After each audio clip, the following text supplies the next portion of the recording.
Good afternoon, coaches.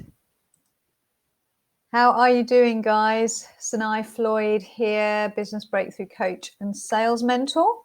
Let me just check that everything is aligned, and I shall wait for a few people to join me today for this live stream.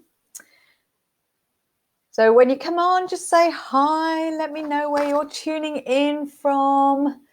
I'm in Leeds, in the UK.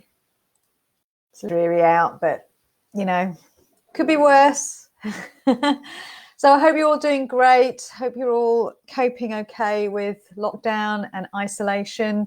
It's been a number of weeks now, hasn't it? I wonder if it's taking its toll on any of you guys. I hope you are managing to kind of manage your state around this, that you're hopefully being really productive and utilize this time. So yes, let me dive straight in then to today's topic. So what I wanted to share with you today are some hacks, really, some hacks that will enable you to position yourself as the credible expert that you are in your particular niche. So I've actually got 27 hacks to position yourself, or ways to position yourself. Hey, Gemma from Canada, how are you doing, hun? So I've got 27 ways to position yourself as an expert and really stand out in the marketplace as a credible authority in your particular niche. But I'm not going to give you all 27. I'm going to go through kind of 10 key activities that you can be doing immediately that will really leverage your levels of credibility and, like I said, your authority. Now, I spoke about this briefly before in a quick kind of live stream download, but I just want to emphasize the point again that it's really important to specialize. Now, I know that there's a lot of resistance around that, potentially because you think, oh God, I want to help everybody. Is the first kind of sense that you might feel. I just want to help everybody. I know that my coaching is super powerful. It can create transformation. It can help almost anybody, and I know it can.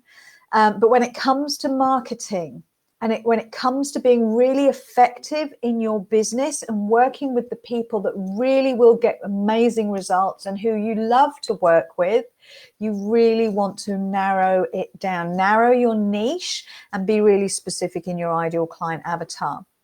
For all the reasons that I'm not going to go into today, because I know you have some awareness of this, this, but specializing enables you to charge premium, because people love, believe it or not, people love to pay specialists.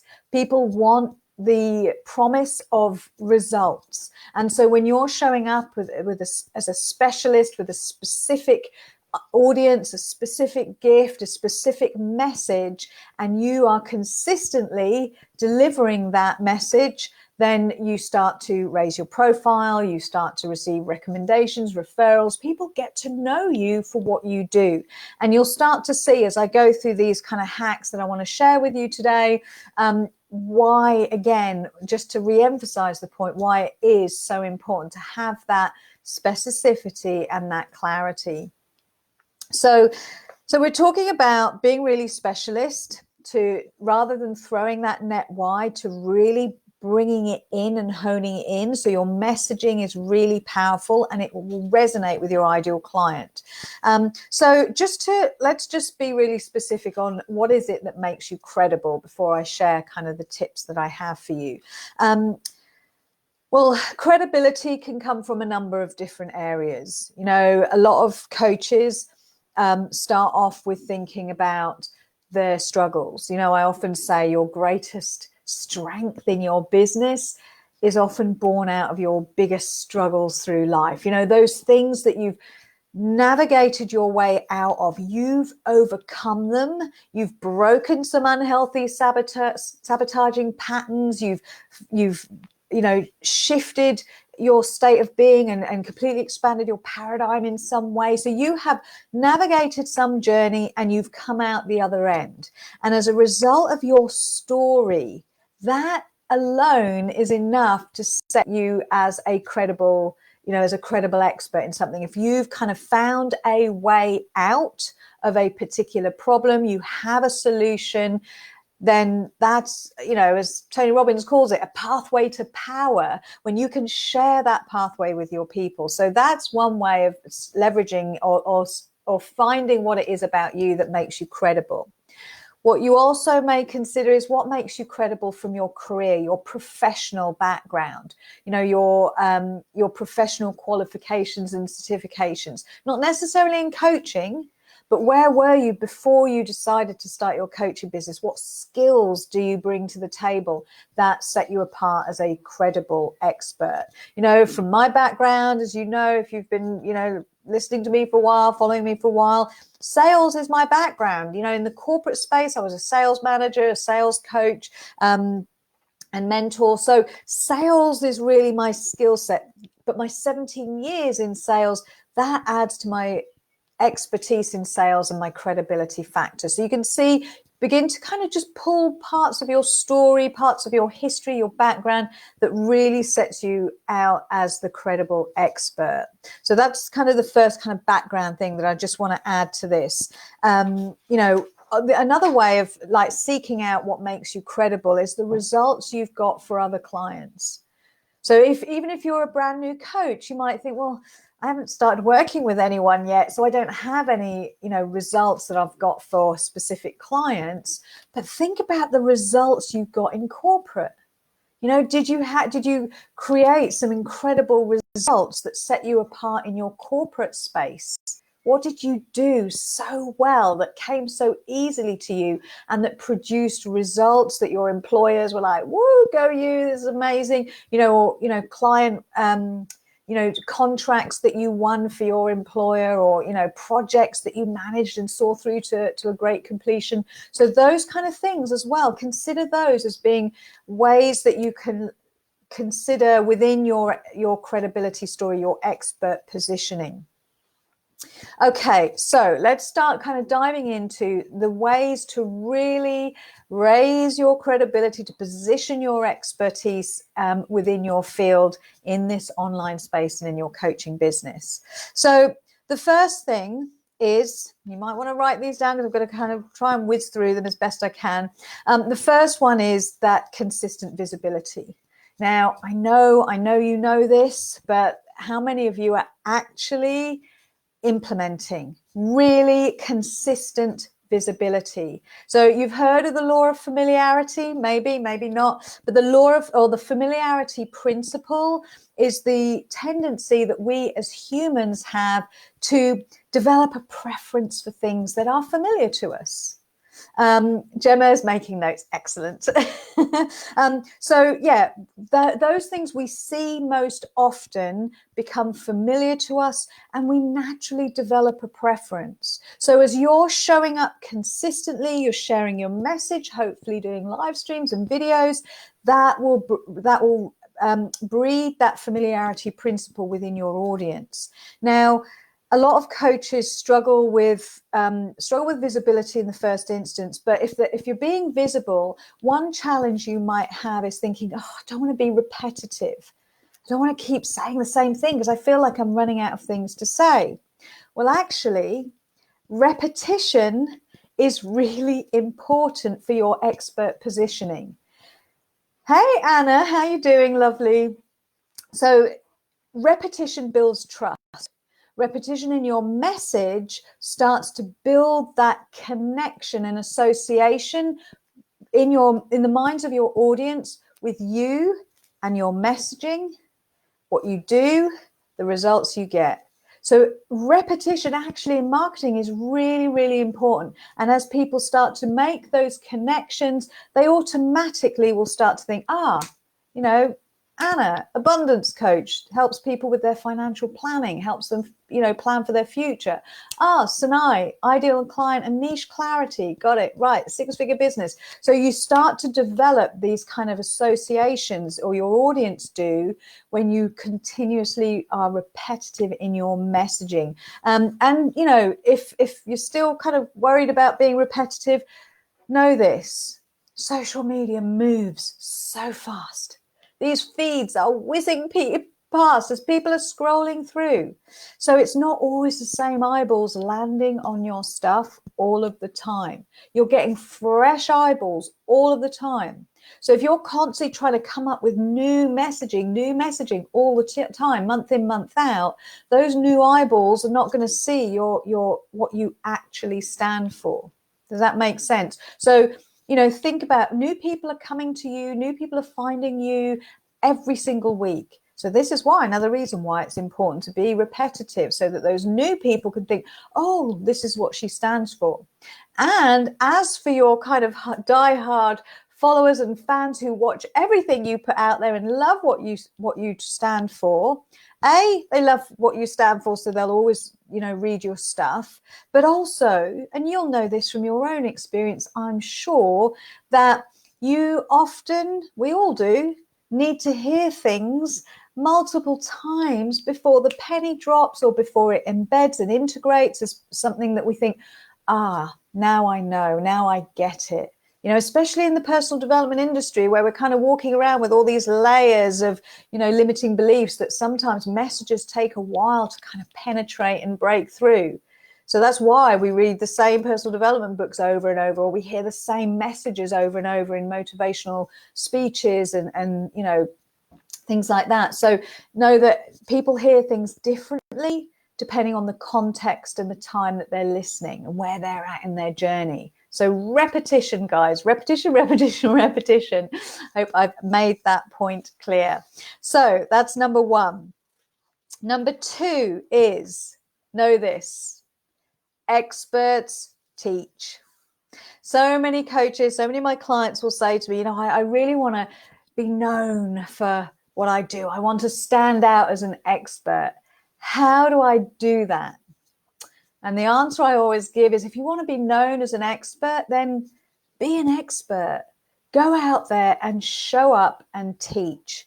You have value content. You know what your ideal clients are thinking, what the questions are on their mind. You can go out there, you can create great value, you can engage with your ideal clients if they're posting. So if you're hanging out in groups where you know your audience are, and within that audience are your ideal clients, then just look at the posts, read the posts, engage, answer questions. All of that, you may think, I've answered a question, it just disappears and, into the ether. If somebody has hooked onto you and they start watching you, even from that first introduction to you, whenever they see your comments or you answering a question, they'll read it. And each time it's building and building and building that expertise and credibility. So I've had people reaching out to me and making invitations for me to speak at different, podcasts and things, because they've seen me answering questions and they've said, oh, you know about X, will you come and talk to my group or talk to my audience? And when I've asked, where did you find me? Oh, I saw you were answering some questions on a thread. So, if I hadn't have done that, they may not have found me. So just remember that you're engaging, be an expert by showing up as one, answering questions and teaching, just like I'm doing here, teaching things that I know, and know about, so you can do the same for your particular niche. What you're also doing here is you're exercising the law of reciprocity. So as you are giving, people have, within this law of reciprocity, people have a deep, unconscious, often urge to give back. So in giving back, that may mean saying yes to your offers, but it also may mean passing on your name for recommendations and referring you.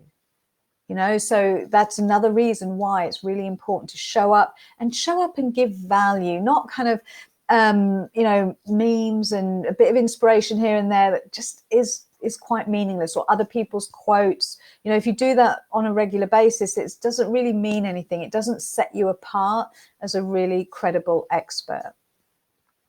Okay, so the third one is Amifa, thanks for your point on repetition. Excellent. So the third one is to look out for and put yourself up for guest expert opportunities. So, you know, look out for relevant podcasts where you can offer yourself as to be interviewed as a guest expert. You know, podcasters who do interviews, you'll get podcasters that just, you know, they deliver value.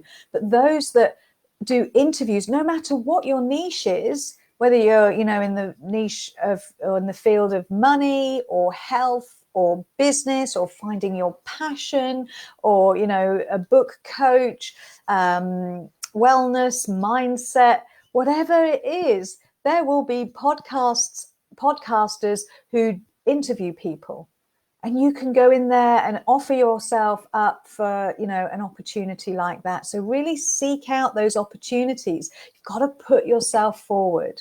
And as you start to do that, it's amazing what happens. It's amazing that as you start to put yourself forward, which is, you know, pushing through some pain barriers, potentially pushing yourself outside of your comfort zone, what that does is it gathers some momentum. It tells the universe, I'm ready to share my message. I'm ready to deliver my gifts, my value.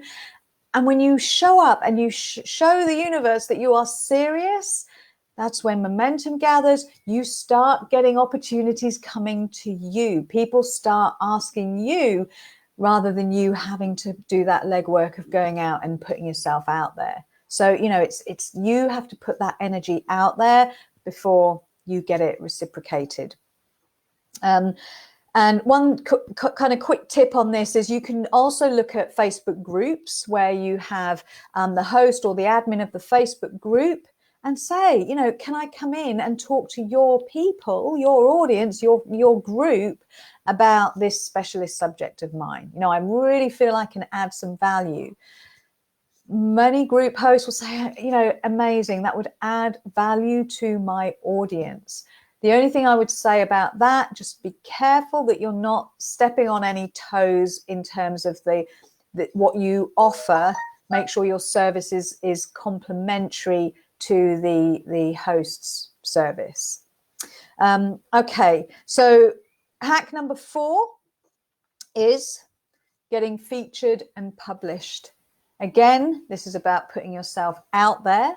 However, once you've done it once, you get on a roll, you can do it again and again, and it's really not hard. And trust me, I thought I had this like dream, this goal of being featured and published in a, you know, in a print or in an online publication. And it took me probably about 2 years thinking it was this some big like mystery thing that you needed some, you know, special pass. You don't.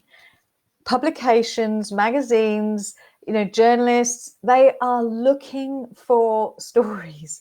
They need content to fill their publications. And so if you can write value articles, expert positioning articles, and submit them to these publications that are relevant to your audience, then that's amazing, because you raise your visibility. You've got the opportunity then to put those trust stamps, the logos of your publications on your website, you know, as seen in, as featured in. That raises your credibility in the eyes of your audience. So it's so powerful. And it's just really good practice to get into if you're so passionate, as I'm sure you are, about sharing your message, reaching a wider audience, reaching people who may not be in your Facebook page or your Facebook group. But and these people will seek you out. They'll check out your website. And so once you've done that, then of course, you know, you are, let me just check my notes here. Yeah, so you can embed your logos on your website, adds extra weight to your credibility. But, you know, articles that share how you've navigated and overcome a challenge. I mean, they are great. They are so interesting to share your pathway, to share your story, of how you've overcome it. It's inspirational for your audience. It gives a ton of value because you're showing the steps, and it sets you apart as somebody who has credibility because you've been there, you've done it, you've worn the t-shirt, and now you're out the other side teaching this to other people who are where you once were. Okay, so just scroll down. So how are you finding it, guys? Is it all good stuff, making sense, making you think about, oh, these are things that I really could do now to support my business, to support my visibility, and develop your confidence muscle. You know, yes, it feels uncomfortable. Yes, you think, can I really do that? Am I good enough? You'll be amazed. When you start to put your stuff out there, people will snap it up. It's just as long as you're coming from a place of authenticity, with integrity, and just sharing from the heart what is genuine to you. That's, you know, I was going to say that, you know, that's one of my kind of end points, is being really authentic. Okay, so hack number 5, name your process. Name your process. So any expert you see out there who is teaching anything, they have a system. The 7 steps too. They have strategies, systems, blueprints, frameworks, formulas.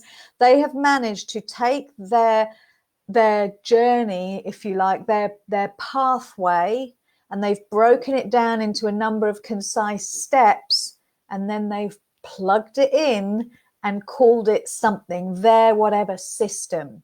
So, you know, just off the top of my head, you've got the expert speaker system that Andy Harrington has created, or you've got, what does Tony Robbins have? He has the NAC, the neuro-associative conditioning process. He's got loads. He's got like RPM, the results-focused, purpose-driven, massive action plan. So everything's got acronyms and it's a system, and he's created this so it's easier to teach, but also for you, this is my product. Even though you're, you know, you think, well, I'm a coach, I meet people where they're at, I just, you know, you still have a system of kind of key milestones that you will take your client through.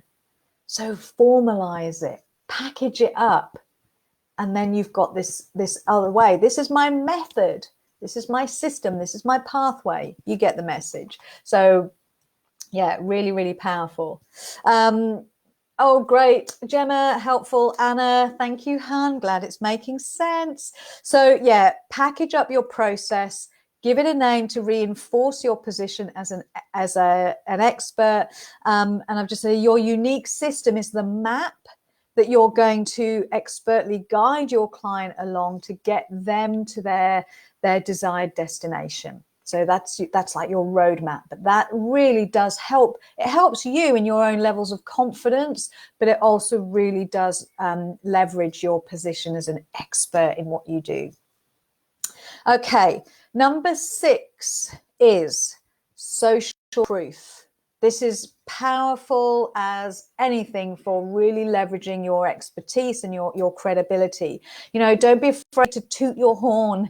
Us Brits, we're not very good at tooting our horns and bragging, but, you know, you've got to share your client wins. Social proof is as powerful, if not more powerful, than you doing the talking, because it's your clients doing the talking for you. So don't be afraid to, you know, really go out there and share your client wins. If you are brand new to your coaching business and you don't have any client wins or testimonials right now, then I'm all for free coaching. Go out there, offer your services for free, and just in exchange for a testimonial. Now, you know, this is slightly off topic, but free coaching, you know, when I started my business, it was so powerful for me in terms of getting those handful of testimonials. I got clients out of them because they got a breakthrough from that one session, and then they wanted more, so they came and hired me, and it just gave me a base of people who were then already going out there and kind of sharing recommendations and referring people that they knew would benefit from my services to me. So, but the main thing here is that when you do it, get exchanges for, do it in exchange for testimonials. So, but if you've got already testimonials, put them out there. social wins, social proof, very, very powerful. All right.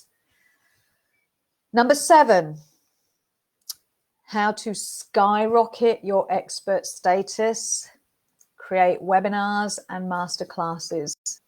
45 minutes, 60 minutes, so powerful, because when you create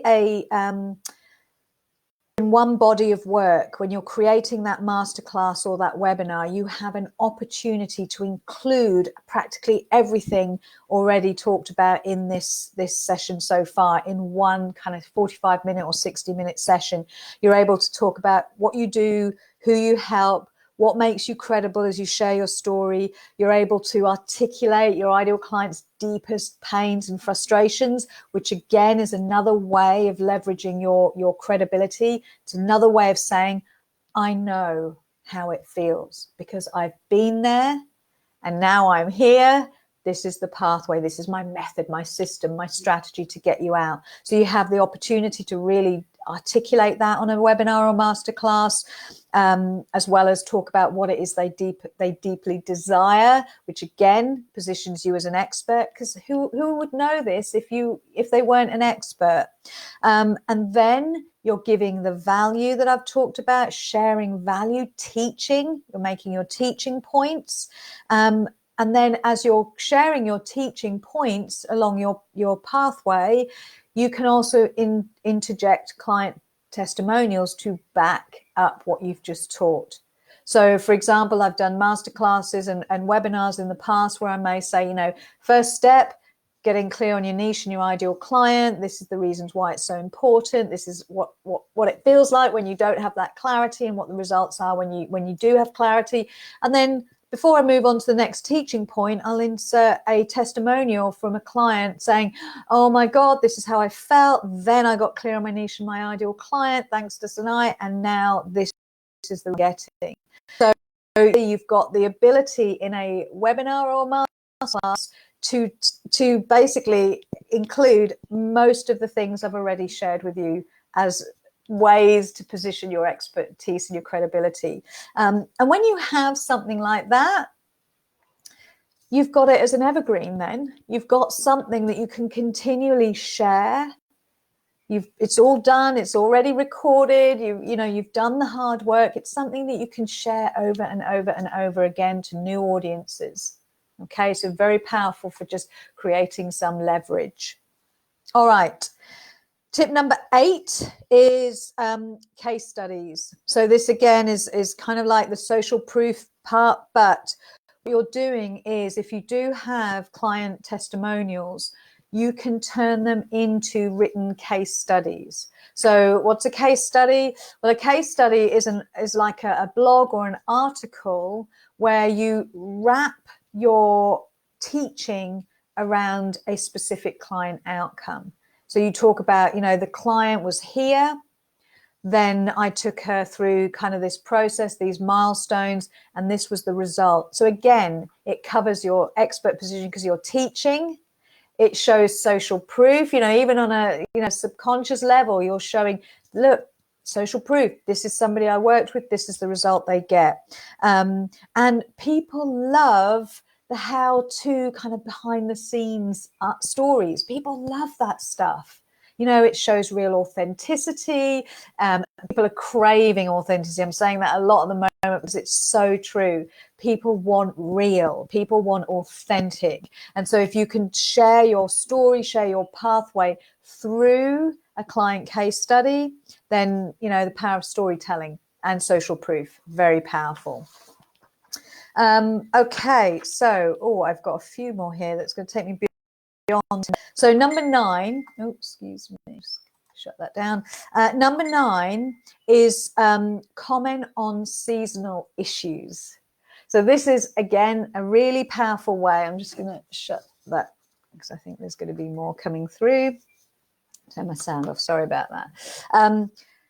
Comment on seasonal issues is, again, another amazing way of really establishing you as an expert in your field, in your niche, and leveraging your credibility. Because what you think about, how might specific times of the year or seasonal events, you know, annual ceremonies or whatever, how might they impact or trigger your ideal clients?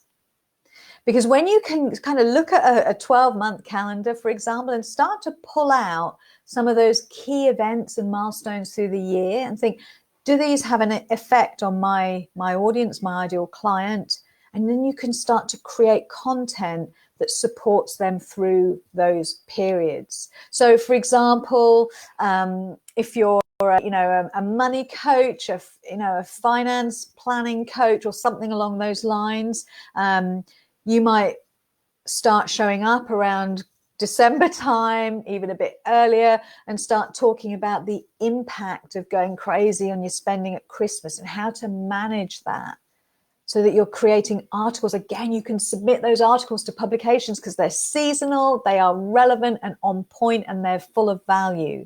When you put your name to it as, this is what I do in my business, this is how I help my people, you know, and I know this time is particularly challenging for my ideal audience, then that's really powerful. Again, Christmas would be a good one, or Easter, or those feasting times. If you're a health coach, you know, what's the, you know, the excess amount of alcohol that's available and chocolate and all of that that's going to really upset where your ideal client is, because, you know, it's all of that temptations there. So what are some, you know, Valentine's Day, if you're a love coach, or, you know, somebody who's kind of navigating the single world, what does Valentine's do to people? How, you know, how does it make them feel? How does it affect and trigger your ideal client? So you can create content around that, and that's really powerful. Okay, so another one I've got here is create your own Facebook group. So if you haven't already, this is something really powerful to consider, is, you know, position yourself as an expert, but also as a leader by creating a Facebook group. You've got to make sure that you're very clear on your who you want in that group, kind of the vibe of the group, the energy of the group. You know, make sure the name of the group is really on and relevant to your audience, all of those kind of things. So, but creating a Facebook group enables you to show up, teach to your audience, add value, ask questions, and then support people when they, you know, allow a safe space for your ideal clients to be able to, or your audience to be able to ask questions that you can support them through. So you're showing up as a leader in a space that belongs to you on Facebook. So that is that's the final way that I've got, really. So there are a few more here. How are we doing for time? Let me just see. Video and live stream. I know doing videos and live stream may fill some of you with absolute horror. However, that it's very powerful when you can actually push through that fear and you're able to do live streams and videos to again give value, show up for your audience. It's really, really powerful. And then just two things finally, as I've kind of alluded to already. Knowing your ideal client's pain and frustration and being able to clearly articulate it. And there's, you know, you've probably heard me say this before as well. When you can describe your ideal client's pain and frustration better than they can, you automatically stand out as the solution. And, you know, you think about any time you've Googled something like a symptom, you've got a rash or you've got some ache or pain, you might have Googled it, Dr. Google, and when you see an article that includes some of those things that you've just Googled, some of those, you know, symptoms that you've got, and they might have a few more symptoms described in that article that you think, oh God, yeah, I've got that too. And oh yeah, actually, sometimes I've got that as well. And you're then sucked in, you're hooked, you continue reading the article because you assume that the author of the article knows what they're talking about. You assume they're an expert because they've just described your symptoms perfectly, plus a few extra that now you didn't know you had, but now you didn't know you had before, but now you do.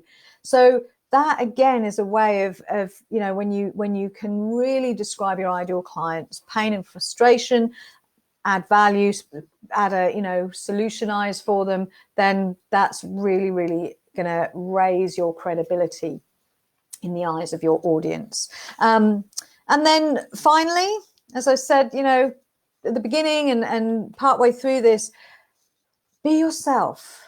Be yourself. Use your own words. Stop trying to be too kind of clever or jargony, or, you know, because all of that will fall flat on your audience, who are wrapped in their own heads, thinking about the problem that they want to solve. So if you're trying to kind of come across as too perfect or too overly professional, rather than just being authentic and you, and you're not talking about any of your vulnerabilities, because you don't want to, you know, be seen as, you know, not expert and perfect and all of that. That's not necessary. People want real, they want relatable, they're craving authenticity, they, you know, and also for you, when you're just showing up, you doing you, it's way more sustainable. You don't have anything that you're hiding behind, that, you know, that you're worried about forgetting, you know. And when somebody comes on a call with you, you are exactly the same person that they saw on that live stream, or that they've seen, you know, in videos and things like that. So there's no kind of sudden shock or incongruence, or, you know, wondering, well, you're not the person really that I saw on that live stream. So it's just about being really natural. And just one final example, just to kind of make that point, sort of drive that point home. As you're writing your content, or as you're thinking about what you want to say, why it's so important to just use plain language, not hyperbole or jargon, or try and be too kind of, you know, clever, is I had a client quite a while ago now who was a lawyer, and they had started their coaching business, and they were helping basically burnt out, stressed out lawyers. That was her story. And so she was going out there and she was talking to burnt out, stressed out lawyers, but she wasn't having any success converting her content. And when we looked at, you know, what is it that your ideal client is struggling with, and she was saying, well, it's actually something, you know, it's executive dysfunction. She said, that's, you know, it feels like that, you know, they're just unable to function properly because they've got this executive dysfunction. And when we looked at her messaging, there was a lot of, you know, wordy words, but executive dysfunction was peppered throughout. And when I actually said, do people Google, you know, if you were to think about your ideal client, the lawyer who's absolutely burnt out, stressed out, she wants a solution, she wants an answer, is she going to Google executive dysfunction? Probably not. She's going to probably Google things like burnout and, you know, how to get more energy, or how to manage my time, or how to alleviate stress, or just, you know, those kind of less jargony words. And the other thing that happened, interestingly enough, is when we removed executive dysfunction from a lot of her content, and I actually said to her, when you were there, how did you feel? You know, just take yourself back to those days when you were absolutely, you know, stressed out, burnt out, you know, couldn't think clearly. And she said, well, it was just that sense of, you know, I'd really lost my mojo. And I was like, you see, I can relate to that. I know exactly what that means, as I interpret it. I don't need an explanation, because it's just, it's that expression that I know how it feels for me to feel like I've lost my mojo. And so as she went out there, she started talking more about losing your mojo and feeling that way. She started to get way more engagement just by switching executive dysfunction to have you lost your mojo, you know. And it seems so simple. You think this feels a bit too informal, but that's what people connect to. If it's emotional, it resonates, it speaks to them, then it's going to leverage the power of your content. And just, you know, you're being real, you're being authentic. Okay, guys, so Any questions from that? Any questions at all? As always, if you have questions, you can ask me in the group later. Just tag me so I don't miss any of it. But I hope you found this helpful. I always love just kind of having these sessions in here. But yeah, I'm going to wrap it up now. So those 10 ways, hope you were taking notes. If not, go back, watch the live. If you want to kind of any clarification, then just let me know. All right then, guys, have an amazing rest of your day. And I shall speak to you all again later. Bye for now.